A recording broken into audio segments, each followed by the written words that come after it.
15 years ago we walked here and weren't bit by them. Now we get bit almost every time. They're modern vampires. 50 to 100 bites a year. That's a minimum. The bacteria is spreading in the tick population. Their bite transmits the infection. I would want to wake up and just be like, okay, yeah, I just slept the whole day and now it's nighttime and I still want to go back to sleep. The headaches hurt so much. I think all my neighbors could hear me yelling. After 16 years of doctors telling me that it was all in my head.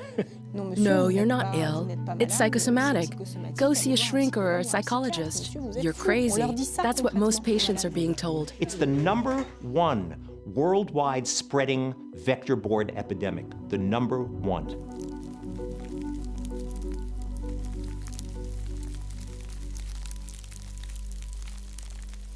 This story has a guilty party, and it's invisible, or almost. A tiny insect that carries a dangerous disease. The tick, an acari barely a quarter-inch in size that transmits a terrible and largely unknown disease, Lyme borreliosis, or Lyme disease. The northeastern United States is one of the regions on the planet that's the hardest hit.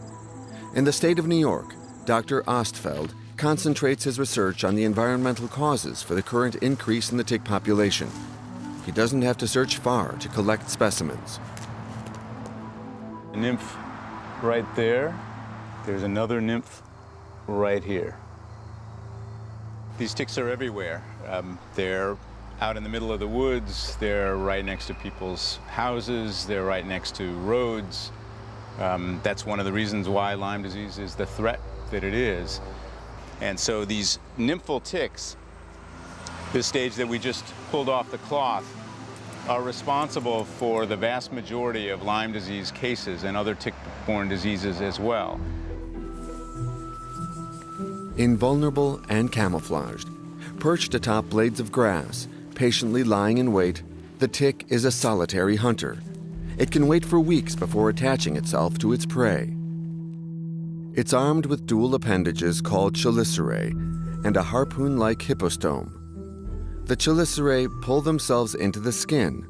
Then the hippostome pushes itself between them, piercing a vein and allowing the tick to nourish itself with blood. This meal can last several days. As it becomes filled with blood, the tick can grow to the size of a peanut. But this minuscule vampire is only dangerous if it's infected with a bacteria. The combination of these villains, the tick and the bacteria, results in the propagation of Lyme disease.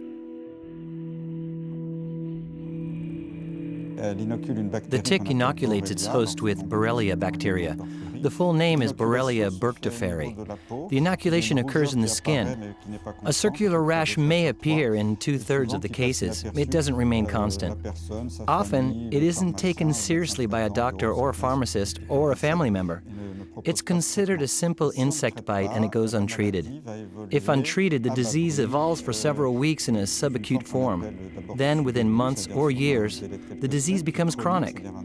The disease will evolve in this manner for 10 or 20 years, or for a lifetime if the patient remains unaware and the Lyme disease goes untreated. Several weeks of antibiotics started just after the tick bite is sufficient for eliminating the infection. But if the victim isn't treated in time, the disease becomes very complicated. This bacteria is a veritable time bomb. It can lie dormant in the body for years, suddenly awakening when the immune system becomes weakened.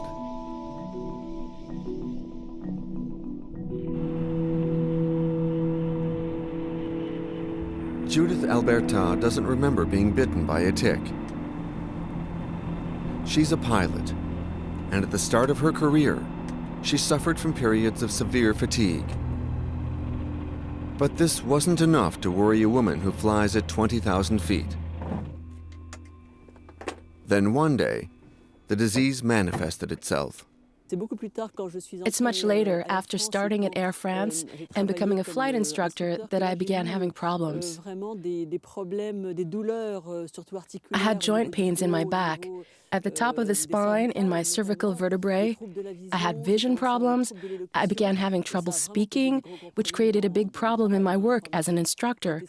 After a while, it got so bad that I had to stop my job and leave Air France. I could no longer work.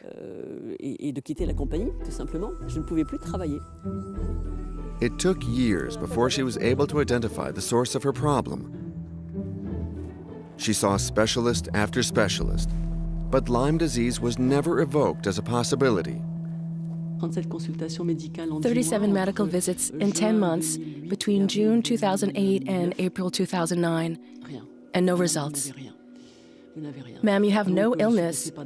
I was examined with MRIs, scanners, scintigraphies, cystoscopies, and biological tests with no diagnosis. We looked everywhere and found nothing. I was told, ma'am, you should see a shrink. It got worse, and no health professional understood what I had. Terrible pain and no ideas. Burning in the muscles, in the stomach, the lungs, head and eye pains, permanent burning pains. There were winters when I thought, this is impossible. I can't go on like this. I can't imagine another year like this. It's impossible.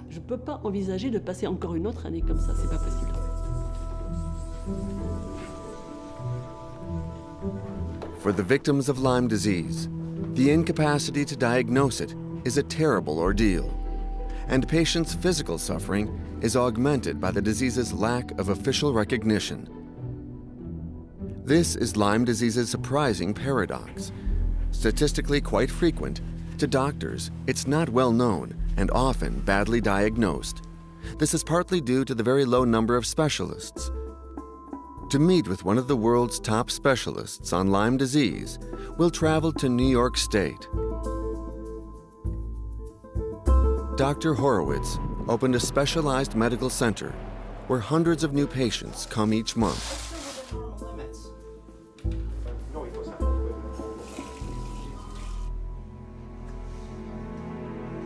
When I came up to the Hudson Valley approximately 26 years ago, I was moving into a very highly Lyme endemic area. I didn't realize how bad the tick-borne infections were in this area. And when I moved to this area, I was seeing patients with Lyme disease, and many of them got better, but some of them didn't. And I decided that it would be good for me to investigate and find out why these people were getting sick. More of an inflammation in a diverticulum in the colon. Okay. What I may want to do is they drew the bloods for you. So what symptoms? For the young Aliana, contracting Lyme disease was a terrible experience. Now, usually when it's Very thankful when I actually came here. Very, very thankful, because when I walked in, I looked horrible. Absolutely. I looked like I walked into a smoke-filled room. My eyes were all red. It would be 80 degrees outside. It would be the summertime, 80 degrees and everything, and I would have like 4 jackets on and sweatpants. I was freezing no matter where I was. It was definitely a rough road. I was very, very tired. Very, very tired. I would sleep all the time, and after I would get up, I would still be tired. And then her cognitive issues got so bad that she had memory loss. She didn't know a bridge when we were going over it. She didn't know my mother. 1 week she didn't know who I was.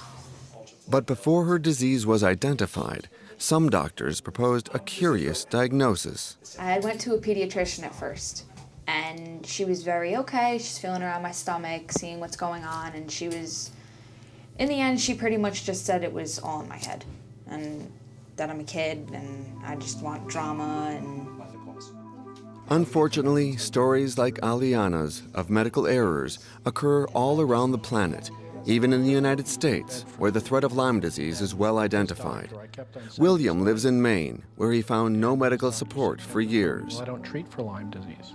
And that was after 16 years of symptoms of pain and muscle pain, fatigue, bad sleep, all the usual symptoms. But after 16 years of doctors telling me that it was all in my head, it was all mental, and I kept on saying, it's not, it's physical pain, and I'm not bringing it on myself. I've been stable all my life, you know, there's something wrong. And it took me 16 years to find a doctor that actually said, okay, let's do the proper blood tests and find out what's going on. And he said, oh, you've got Lyme. Dr. Horowitz is one of the rare doctors able to diagnose Lyme disease in its various forms. He created a special method for doing this. Lyme disease is a multi-systemic illness. So what I do is I usually get a history from a patient, and I give them a questionnaire. And this questionnaire has 38 points. And if I see that a patient fills out this questionnaire, and they have many different symptoms, not just joint pain, not just fatigue, but they say that they have day sweats, night sweats, and chills, suggestive of babesia, a malarial infection. They have fatigue that comes and goes with good and bad days. They have joint pain and muscle pain that migrates around the body. One day it's in one place, 3 days later it's in another place in their body. They have tingling, numbness, and burning that comes and goes and migrates around the body. They have memory and concentration problems, and they're young, and they shouldn't have any. If they have those type of symptoms and they say, I'm sensitive to light, I have sound sensitivity, I can't fall asleep at night, or I keep waking up, I'm anxious, I'm depressed, and I have no reason. Those symptoms are the multisystemic symptoms of Lyme disease, and that would make one suspect. It's thanks to this combination of complex treatments that patients feel an improvement. Yet even after 20 years of practice, the doctor and his assistants are still searching for new answers. When you see somebody walk in originally who can barely walk, is non-communicative because they have partial paralysis in their face and they can't speak to you very well, and then 6 months later they're walking in and they're carrying in a full conversation, you understand them and you can enjoy this, you know, which is nice, and then of course something triggers it, and then 6 months later they're coming back in and they can barely walk and they can barely talk again. That's the sad part. In the United States, a great deal of attention is given to tick-borne diseases because they've been recognized as a health danger for a very long time. For centuries, native Indians avoided traveling through certain valleys during autumn and spring, the period when ticks are in abundance. They saw that those who were bitten could fall ill with an incurable disease. In 1972, in the little city of Lyme in Connecticut, an epidemic of a strange arthritic condition struck the youth and the young children. No one at the time thought of a bacterial disease. At the time, it was thought that antibiotics could kill off all infectious diseases. The mysterious disease gets the name Lyme disease. It wasn't until 1982 that the scientist Willy Bergdorfer established the link between ticks and the transmission of the Borrelia bacteria to humans. Borrelia is not an ordinary bacteria. It's intelligent. It can change its appearance. It can move rapidly, infiltrate all of the body's tissues and bones. This tiny spiral organism is a formidable enemy for researchers. At Connecticut's New Haven University, Professor Eva Sappi directs a research laboratory dedicated to studying the Borrelia bacteria and its mysteries. It's interesting because Dr. Bergdorfer discovered Borrelia practically 30 years ago. And here we are, we're still having issues how to cure those Lyme disease patients, how to eliminate Borrelia. So whether we didn't ask the right question in the last 30 years, or just the Borrelia is way too smart, and we really have to fully understand to completely eradicate this organism. So Borrelia can take multiple forms. The three well-known forms are spirochete, the cyst or round body form, and the biofilm form. Biofilm, for example, is a very special form. Think about a shelter, or even a city. So when it is attacked by immune system or some antimicrobials, it can hide from it.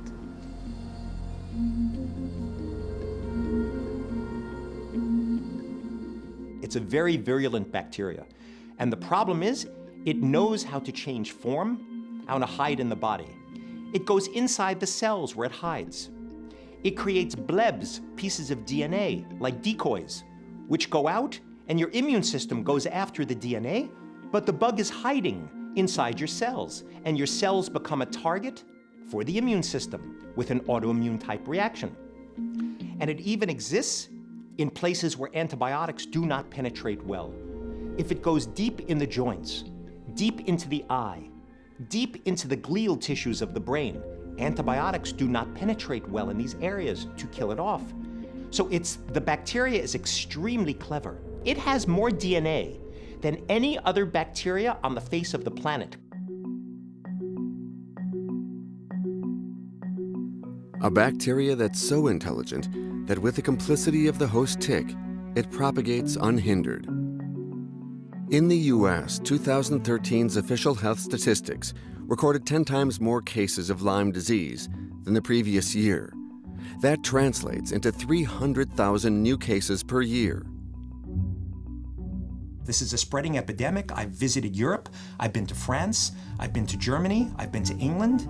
I was in Belgium. We are seeing a worldwide epidemic, including 2-3 years ago. I was invited by the Chinese government to come to China. They were having a problem with Lyme disease there. So this is a worldwide problem that we really need to pay attention to.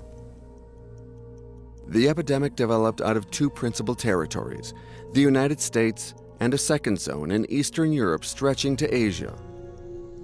Today, new propagation zones and new strains of this bacteria are being discovered.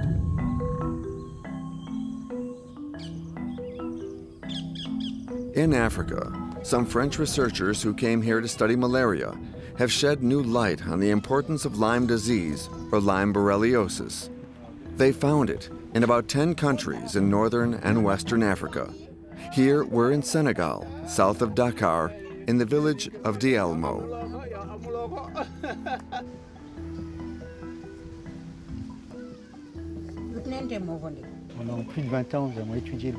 For over 20 years, we've been studying malaria in the region. But in addition, we've been studying all the other pathologies present.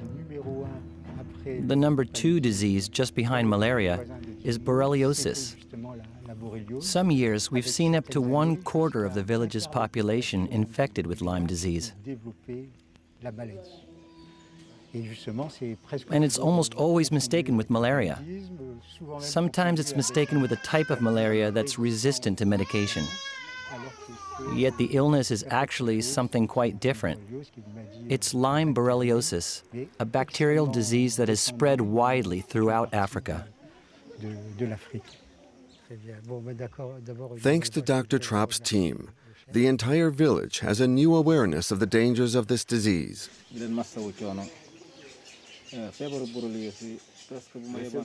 The chief is explaining what he thinks of Lyme disease. For him, Lyme borreliosis is similar to malaria, but he feels it's even more dangerous.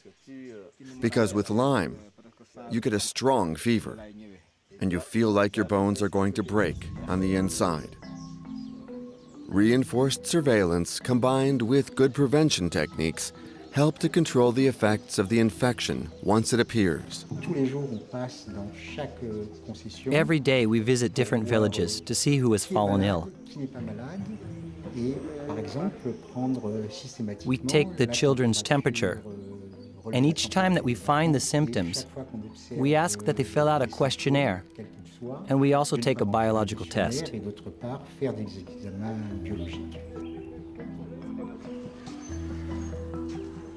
To better understand Lyme disease's proliferation, the doctor has his special method. He places traps, not for catching ticks, but for catching rodents. Because though the tick is the arm that commits the crime, the true guilty one is the rodent. These mammals are the initial reservoirs for the Borrelia bacteria, and though rodents don't develop the disease, they transmit it.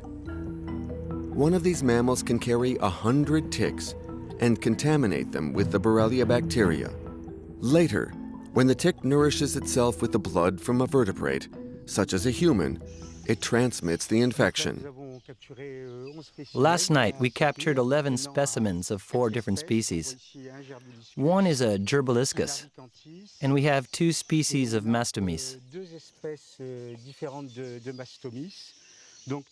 We will test their blood and then make some other more detailed tests to analyze in the laboratory and see if they're carrying Borrelia bacteria.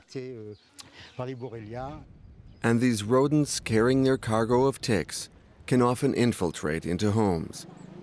The little girl just examined by Dr. Trapp was certainly infected in her bedroom.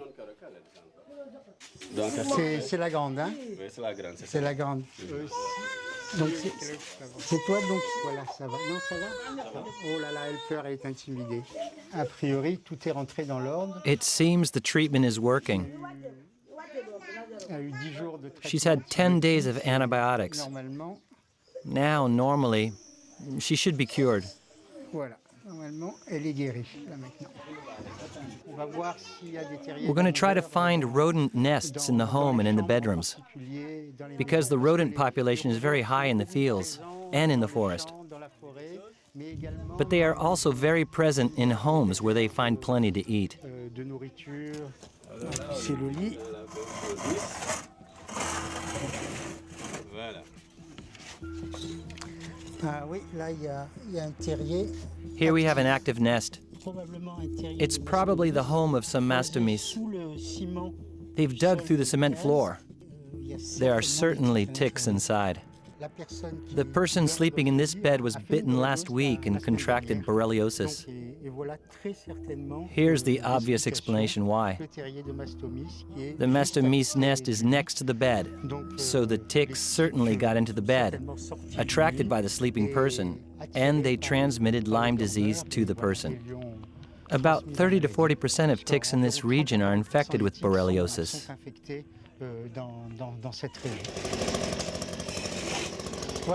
There, we can clean it out now. The rodent was captured with its passengers, but many ticks still remain in the burrow. The vacuum cleaner will be used to clean them out.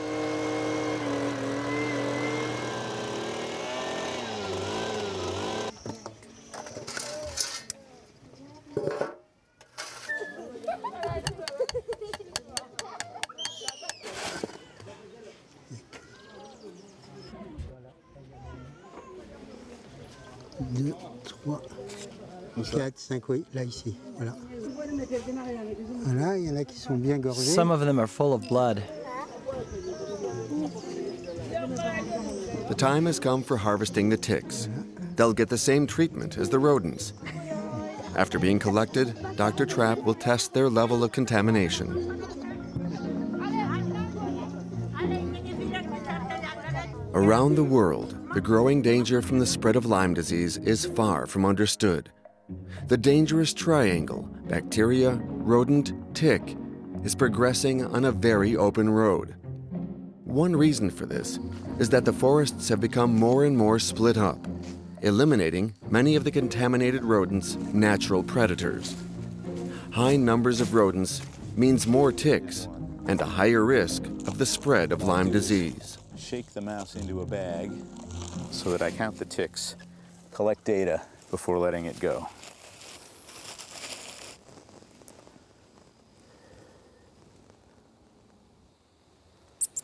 Doesn't like having its ears moved. She does have some ticks. 3 larval ticks. This mouse will transmit Lyme disease to about 90% of the ticks that feed on it. Many people ask, well, if the mice are so bad, if they're giving us so many diseases, why don't we just get rid of them? And the answer is that it's just impossible to get rid of them. They are such a resilient animal. B4316. So when we protect diversity, we have things like foxes, owls, even raccoons and skunks will prey on mice. And when that happens, we can actually see a reduced mouse population, which is also protective of human health. We're doing 2 things at the same time. On the one hand, we're making risk worse by chopping up the forest into little bits. And then if we place our homes right next to those little bits of forest, that's the worst case scenario for high Lyme disease, and that's indeed what we have happening.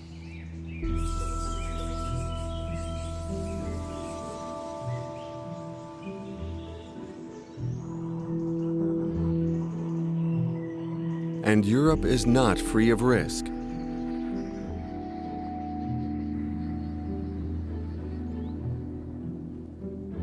Few European countries are fully conscious of the danger of Lyme disease. But in Germany, the menace is being taken very seriously. Here, information on the fight against ticks is displayed in every pharmacy. Yes, we know there's a problem when you get bitten by a tick. We know it must be removed as soon as it's discovered. It's already a sort of epidemic. We're seeing people getting ill. This region is near the Rhine River, the Black Forest, the Vosges, and the tick population is high here, and they're transmitting the disease, especially borreliosis or Lyme disease.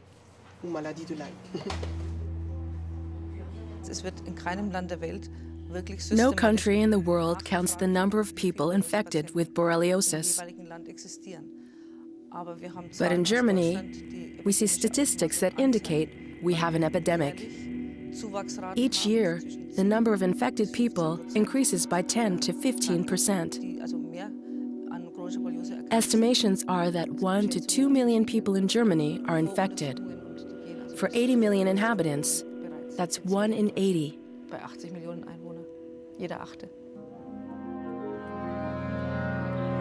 In neighboring France, there's no official discussion of the epidemic.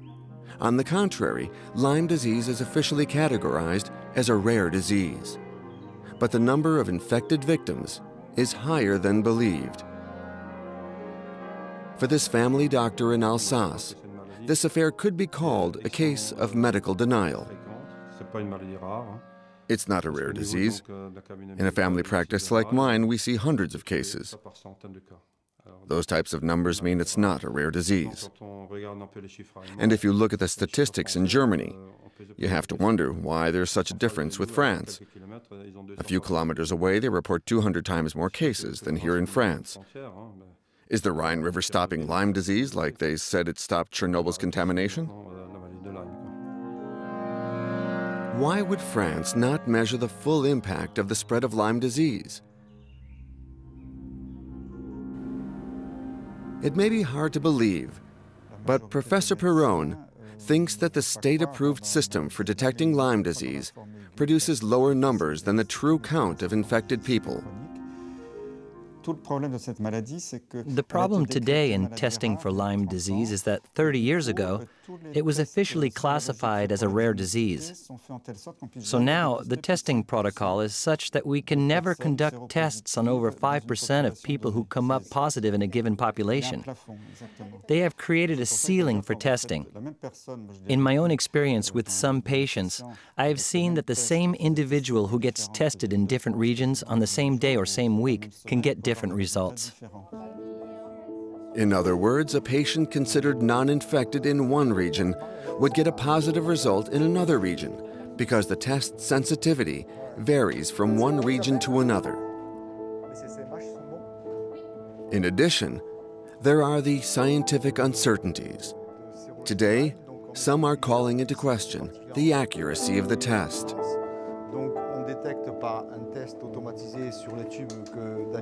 The ELISA test is not very sensitive. It's published in the medical literature. It has a sensitivity of about 55-56%. This is Johns Hopkins University, who says sensibility 55%. It's a coin flip. In some places in the United States, patients are being informed of the test's lack of accuracy. Despite the fact that the tests lack reliability, they are nonetheless the required protocol in most industrialized countries, based on the norm established in the United States in 2006. Today, we're using a test that isn't satisfactory. What we're asking for is a qualified authority, which is objective and that creates a valid treatment protocol. What we have today is a political situation. We're obliged to remain in our laboratory, at our local level, and we do what we feel is the best practice. But we don't have scientific agreement. We don't have a scientific consensus, nor an agreed-upon practice that can put our minds to rest. We need a very clear scientific consensus, not a consensus of denial. Is it a deliberate strategy, a lack of political engagement, or simply a laxist attitude? What is certain is that health officials are maintaining an unclear system. And the scientific debate doesn't end there. Health officials are not even in agreement on the form of Lyme disease. Can it become chronic? Does it evolve? Should treatment be punctual or long-term? Officially, France's National Reference Center recommends 3 weeks of antibiotics with the possibility of 1 3-week extension. For those following the official state doctrine, no chronic form of Lyme disease exists. Today, it's not possible for Lyme disease to be considered as a chronic illness. It can result in some physical after effects, probably in the joints. That's possible. But it isn't a chronic disease. After a certain period of time, the microbe is dead and the disease is done. Yet the microbe can cause some lasting effects. That's my way of seeing things. According to our expert in New York, the opposite is true. He believes that punctual treatment doesn't always deliver results. The fight against bacteria can be long-term. There are many diseases in medicine. Leprosy with tuberculosis, you treat for years. So it's not unheard of in medicine to use antibiotics long-term. When I treat, I usually don't use one antibiotic. Just like with tuberculosis, I combine antibiotics. If you understand the biology of the organism, you have to combine the treatments, and that is how I have some of my success. If the disease is so resistant, it's possibly because Borrelia bacteria has many allies. Often, the tick transmits an entire battalion of infectious agents. And some experts think the persistent symptoms are the result of this cocktail of pathogens. Ticks are like little crawling syringes, capable of inoculating a person with a large variety of microbes. I read an article that said ticks are a menagerie of microbes because they carry so many microbes, parasites, and viruses. They are not all dangerous to humans nor to animals, but some of them are a threat to us.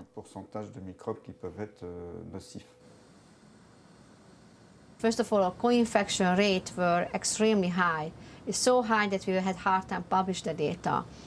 We also find novel organisms such as mycoplasma and filarial nematodes, but again, because it's such a novel idea, we're still having very hard time to publish it and convince people that it's real.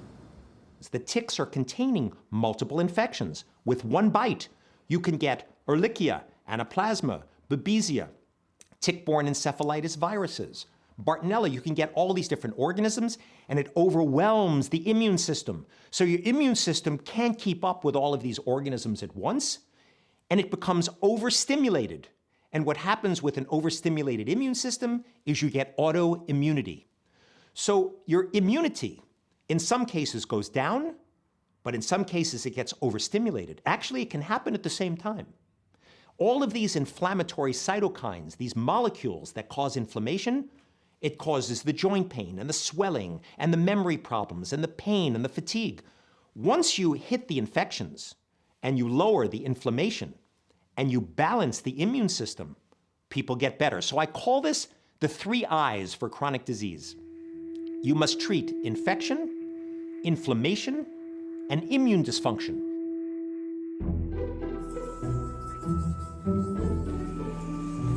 After years of suffering from a disease with no name, Judith finally received the benefits of a prescription that was both complex and exceptional.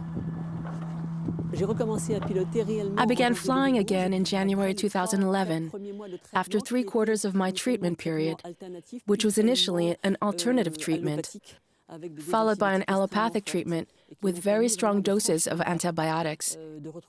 They helped me get back on my feet, get my spirit back, and my energy increased. I was in good health again. I could pilot again.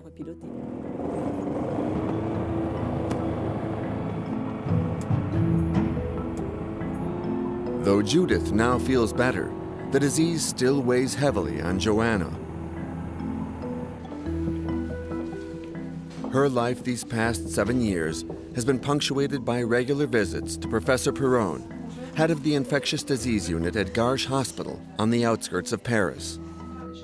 I'm not having heart problems. And no chest pains? No. No. Joanna's case is typical. She was an active woman in great physical shape. She likes sports, has lots of projects, her family and children, work, etc. And after a walk in the forest, her life becomes completely different and difficult. It's true that at first it's very hard. A tick bite doesn't look dangerous. And I looked again at her medical file, with the photo of the rash mark on her thigh. At the time, her doctor said it was nothing to worry about. Then, soon after, she became very tired. She had bad headaches, pains in her joints, and she had difficulty walking. About 2 months later, she came in and saw one of our assistants because she had no idea what could be affecting her in this way. Joanna is a primary school teacher. Her passion is teaching children to read and write. But Lyme disease has changed her life, making even simple things a constant effort. She's lost much of her short-term memory. To adapt, she's created rituals.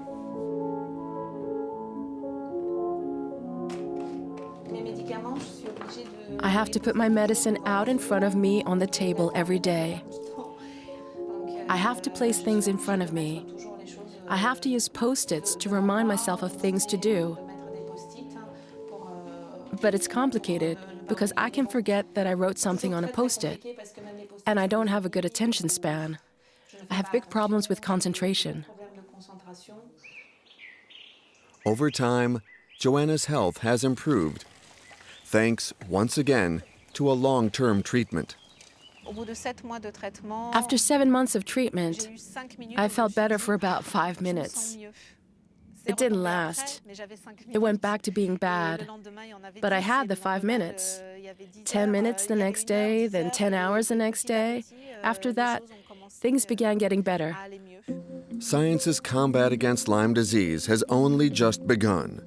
The world over, researchers are working on new paths for research: diagnosis, tests, vaccines, stem cells, genetics, treatments with plants. The medical offensive against this protean disease has branched out. But in France, research is still in its infancy. It's hard for Lyme disease research to advance when there's so little money invested in it. For the moment, the pharmaceutical industry is showing little interest in Lyme research because we're treating it with old forms of antibiotics like penicillin and tetracycline, which are very cheap and can be sold in generic form. From the industry's point of view, Lyme is a rare disease, surrounded by a complicated polemic. They don't see a high return on their eventual investment. We're turning in circles. We're told we need to progress scientifically, but we don't have the budget. The priority is to find sufficient financing for research. And as research continues looking for a miracle cure, Judith is carrying on her own personal fight. She wrote a book about her personal struggle with Lyme disease. And 2 years ago, with doctors and other victims, she founded Lyme Without Borders, an association whose goal is to defend all those who are being ignored by health professionals and push authorities to finally acknowledge the scale of the epidemic. And her efforts have definitely garnered results. In 18 months, I have answered 18,000 emails and 18,000 phone calls. People tell me of their terrible state of distress. We are able to direct people to qualified doctors who are trained in the latest methods for fighting Lyme disease. We can listen to their stories and put them in contact with other members in our association. If they need it, we can recommend legal professionals to help them with legal actions. For example, when their illness is being denied by professionals, or if they lose their job because of Lyme disease. Once a year in Strasbourg, Judith organizes a colloquium that allows patients and doctors to keep up to date on progress in research. Patient groups like this one are fighting to get French authorities to authorize long-term and alternative treatments for chronic cases. I had 3 weeks of antibiotics in the hospital. I got out, and I continued them at home. I asked what sort of follow-up treatment I would get. I was told there was none. That surprised me. But after 2 years of struggling with this, nothing surprises me anymore. This situation is very disturbing. It means that if at the end of the treatment you're still suffering from Lyme disease, you're basically abandoned.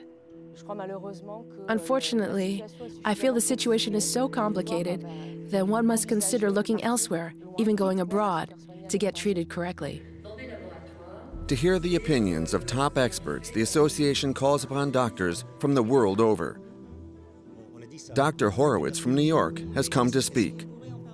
He's here to say loud and clear that Lyme disease, with its many symptoms, demands a new and revolutionary treatment protocol.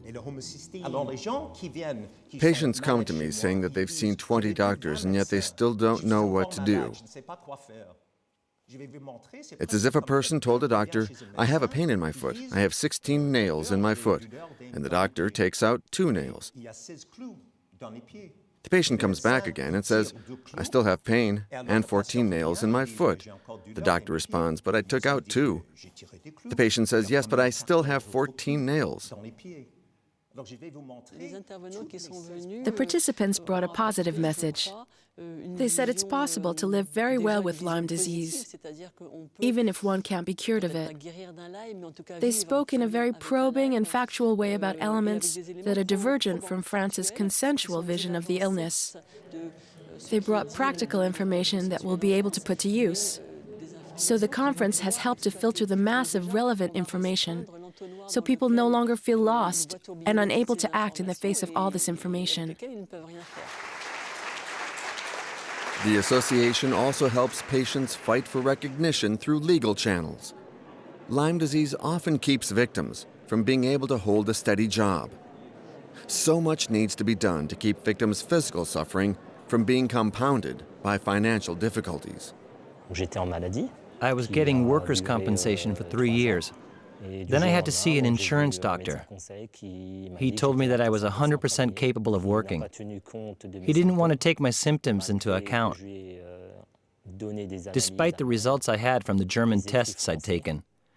I showed a statement from a French neurologist that said, "I have a physical handicap. I have chronic fatigue." That medical visit lasted only 5 minutes, and there was nothing polite about it. I was told, "Sir, you're going to have to go back to work." Since that day, my workers' compensation has been stopped, and I have no revenue to live on. Those who are ill often find themselves abandoned by their doctors and by the National Health Insurance, which demands that a doctor provide a date when the patient can start their job again. But this is not always possible in reality, as the disease is chronic and Lyme disease makes the victim an invalid to a certain degree. We're struggling to gain recognition of the degree of invalidity and also recognition that the patient can't begin their job again. This recognition would allow the victim to get their workers' compensation. Then they can continue to seek the best treatment. Because unfortunately, gaining access to the right treatment is not easy for everyone, and it's not free. If on the one hand the ill are often abandoned, on the other hand doctors and biologists who come to their aid and who stray from official practices are victims of a worldwide witch hunt. There are doctors who are treating patients with protocols outside the officially approved methods. These new methods have been officially approved in the United States and Germany by experts who are just as competent and scientific as those who wrote the guidelines. The doctors here who practice these new methods are often pursued by the National Medical Council, which tries to keep doctors from treating Lyme disease in new ways they feel are best.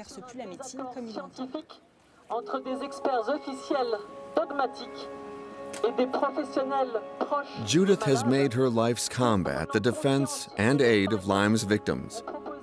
But she isn't the only one to be marching in the street.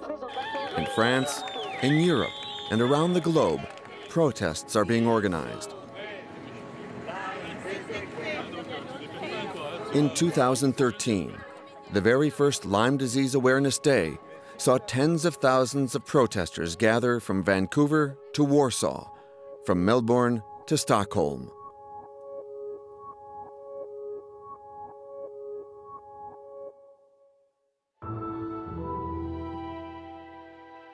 If the illness is protean, then the combat must be the same. Together with other victims, Geneviève Perello founded the Borreliosis Network. Her objective is to clarify the massive information being published on Lyme disease, much of which is contradictory. Geneviève suffers from a neurological form of the disease, neuroborreliosis. Paralysis, speech problems. Geneviève is combating as best she can with what little force she still has. Between them, they call their disease Neuro-B.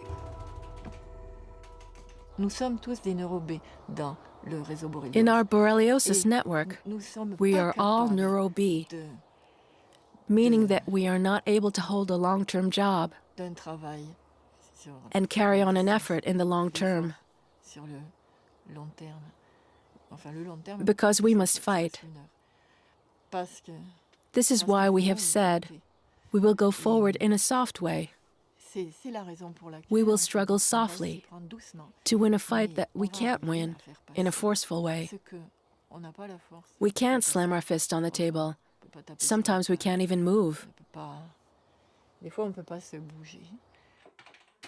So it's on her computer that she's trying to move things forward. One priority is making sure residents living in the mountains around her home are finally informed of the danger from ticks.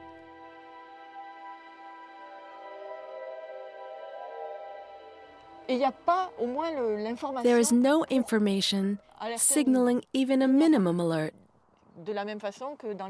Nothing posted in pharmacies, nothing on trails, in the forest, in holiday campgrounds.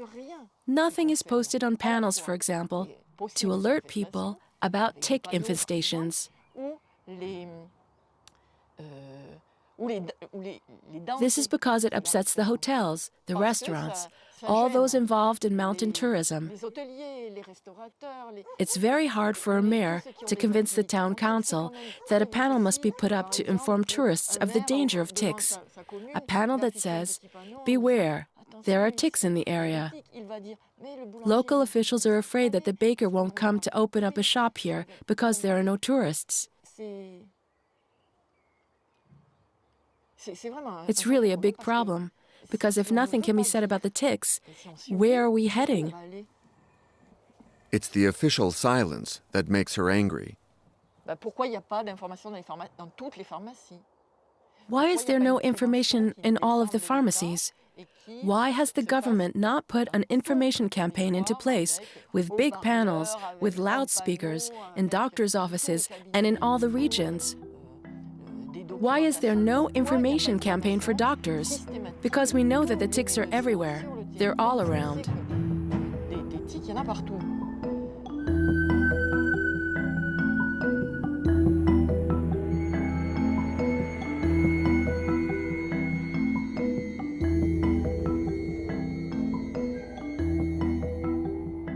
It's true that, contrary to many other countries, in France's forests, practically no information is available about ticks.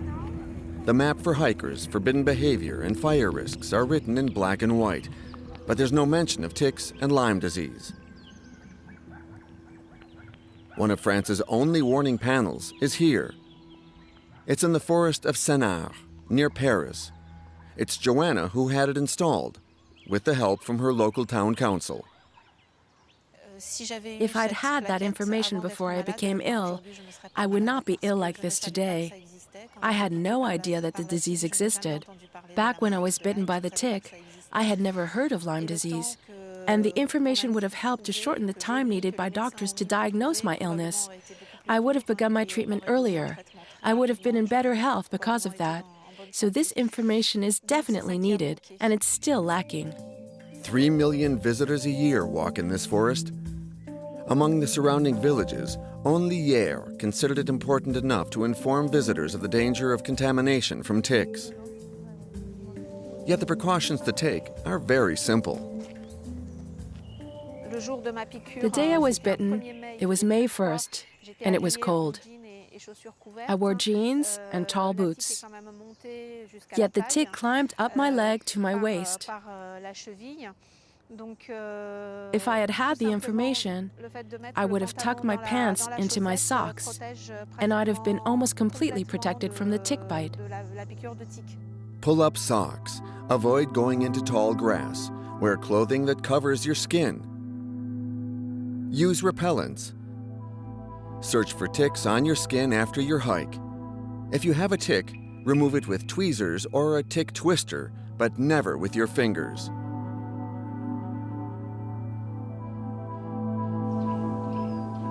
These are such simple methods when you consider the tragedy of chronic Lyme disease. The methods are essential as long as the disease and its mechanisms remain a mystery. Is Lyme disease really a rare disease? Why are officials imposing a test for the disease which is considered non-effective? Why not authorize long-term treatments if, as some claim, the disease can become chronic? And finally, in the face of scientific uncertainty, why is research so underfinanced? This story is right out of a modern medical thriller. Who profits from Lyme being so neglected? Who profits from patients not being treated? Some suggest that it's the pharmaceutical industry. If people remain ill, they can profit from selling long-term treatments. But that sounds simplistic to me. I don't know if that's the reason, or if what we're seeing is just a form of general immobilism. Why the lack of progress? Is it because of a conflict of interests, of egos, or of power struggles? I don't know, but the situation in France is so much more complicated than elsewhere. But I think what we need to do is we need to create chronic disease centers. And you train the doctors, just like you've trained them in cardiology, in neurology, you train them in chronic disease medicine. Research into Lyme disease is still at its early stages, but the threat of Lyme disease is growing. For health authorities and scientists, this is a veritable race for a solution. It's a race that can be won, but only if the urgent need for a solution is finally recognized.